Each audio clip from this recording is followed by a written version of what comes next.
Welcome back to ಟರ್ಕಾ tiles. ನಾನು ಮಮತಾ ರಾಘವೇಂದ್ರ. ಇವತ್ತು ನಾವು ರಾಜ್ಮಾ ಚಾವಲ್ ಹೇಗೆ ಮಾಡೋದು ಅಂತ ನೋಡ್ಕೊಳ್ಳೋಣ.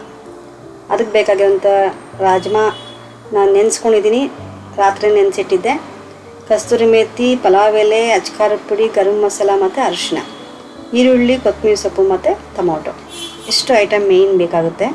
ಫಸ್ಟು ರಾಜ್ಮಾನ ನಾವು ಕುಕ್ಕರಲ್ಲಿ ಹಾಕಿ ಬೇಯಿಸ್ಕೊಂಬಿಡೋಣ. ಸ್ವಲ್ಪ ಜಾಸ್ತಿನೇ ಸಿಟಿ ಓಡಿಸ್ಕೊಳ್ಳಿ, ಏನಕ್ಕಂದರೆ ರಾಜ್ಮಾ ಸ್ವಲ್ಪ ಗಟ್ಟಿಯಾಗೇ ಇರುತ್ತೆ ಎಷ್ಟು ಇದು ಮಾಡಿದ್ರು.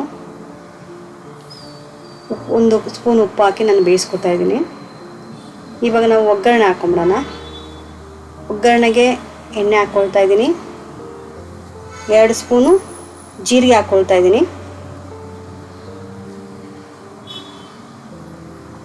ಜೀರಿಗೆ ಸ್ವಲ್ಪ ಇದಾಗಬೇಕು, ಇಲ್ಲದಿದ್ದರೆ ಕಹಿ ಕಹಿ ಬರುತ್ತೆ.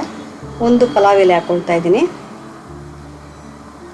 ಸಬ್ಸ್ಕ್ರೈಬ್ ಮಾಡ್ಕೊಳ್ಳಿ, ಮಾಡೋದನ್ನ ನೋಡಿಕೊಂಡು ಕಲಿತು ಮತ್ತೆ ನೀವು ಮಾಡಿ ನಮಗೆ ಹೇಗೆ ಬಂದಿದೆ ಅಂತ ಕಮೆಂಟ್ ಮಾಡಿ.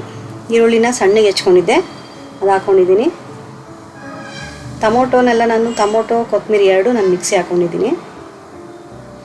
ತೊಗೊಂಡಿರೋಂಥ ಮಸಾಲೆ ಎಲ್ಲ ಹಾಕ್ಕೊಳ್ತಾ ಇದ್ದೀನಿ. ಕಸ್ತೂರಿ ಮೇಥಿ ಬಿಟ್ಟು ಅಚ್ಕಾರ ಪುಡಿ, ಗರಂ ಮಸಾಲ ಮತ್ತು ಅರಿಶಿನ 3 ಹಾಕ್ಕೊಳ್ತಾ ಇದ್ದೀನಿ. ಸ್ವಲ್ಪ ಇದು ಈರುಳ್ಳಿ ಬೆಂದಂಗಾಗಲಿ, ಆ ಖಾರ ಮತ್ತು ಈರುಳ್ಳಿ ಬೆಂದಂಗಾಗಲಿ.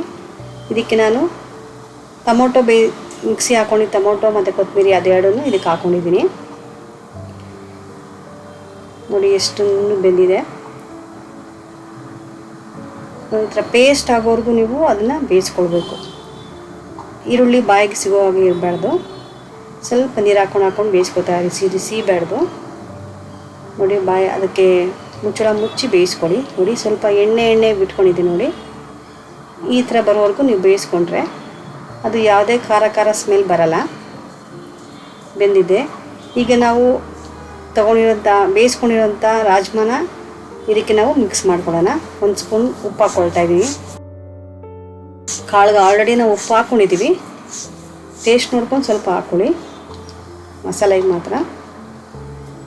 ಇವಾಗ ಆ ಖಾರ ಮತ್ತು ಈ ಕಾಳು 2 ಸ್ವಲ್ಪ ಬೆರೆಯೋವರೆಗೂ ನಾವು ಬೇಯಿಸ್ಕೊಳ್ಳೋಣ ಸಾಕು. ಕಸ್ತೂರಿ ಮೇಥಿ ತೊಗೊಂಡಿದ್ವಲ್ಲ ಅದನ್ನು ಹಾಕ್ಕೊಳ್ತಾ ಇದ್ದೀನಿ. ಇದನ್ನು ನಾವು ಮುಚ್ಚಳ ಮುಚ್ಚಿ ಸ್ವಲ್ಪ ಬೇಯಿಸ್ಕೊಳ್ಳೋಣ. ಚೆನ್ನಾಗಿ ಬೇಯಬೇಕು. ಅದಕ್ಕೆ ಕಾಳಿಗೆ ಅದಕ್ಕೆ ಹೊಂದ್ಕೊಳ್ಬೇಕು, ಆ ಥರ ಬೇಯಿಸ್ಕೊಳ್ಳಿ. ನೋಡಿ ಚೆನ್ನಾಗಿ ಬೆಂದಿದೆ. ಸ್ವಲ್ಪ ತೇವಾಂಶ ಇದೆ, ಇನ್ನೊಂದು ಸ್ವಲ್ಪ ಬೇಯಿಸ್ಕೊಳ್ಬೇಕಾಗುತ್ತೆ. ದಯವಿಟ್ಟು ಮಾಡಿ, ಹೇಗೆ ಬಂತು ಅಂತ ಕಮೆಂಟ್ ಮಾಡಿ, ಲೈಕ್ ಮಾಡಿ, ಶೇರ್ ಮಾಡಿ, ಸಬ್ಸ್ಕ್ರೈಬ್ ಮಾಡಿ. ಕಮೆಂಟ್ ಮಾಡಿದ್ರೆ ನೆಕ್ಸ್ಟ್ ನಾನು ಏನು ಮಾಡಬೇಕು ಅಂತ ಗೊತ್ತಾಗೋದು. ಹೇಗೆ ಮಾಡ್ತಿದ್ದೀರಾ, ಚೆನ್ನಾಗಿ ಬರ್ತಿದೆಯಾ ಅಂತಲೂ ಗೊತ್ತಾಗೋದು. ರೆಡಿ ಆಗಿದೆ, ನಾವು ಸರ್ವ್ ಮಾಡೋಣ. ಚಪಾತಿ ಮಾಡ್ಕೊಂಡಿದ್ದೆ, ಅದು ಅನ್ನಕ್ಕೂ ಚೆನ್ನಾಗಿರುತ್ತೆ. ಚಪಾತಿ ಮಾಡ್ಕೊಂಡಿದ್ದೆ, ಅದು ಬಡಿಸ್ತಾ ಇದ್ದೀನಿ. ತುಂಬ ಚೆನ್ನಾಗಿರುತ್ತೆ. ಸ್ವಲ್ಪ ಕಾಳು ಇನ್ನೊಂದು ಸ್ವಲ್ಪ ಬೇಯಬೇಕಿತ್ತು, ಅದು ಚೆನ್ನಾಗಿತ್ತು.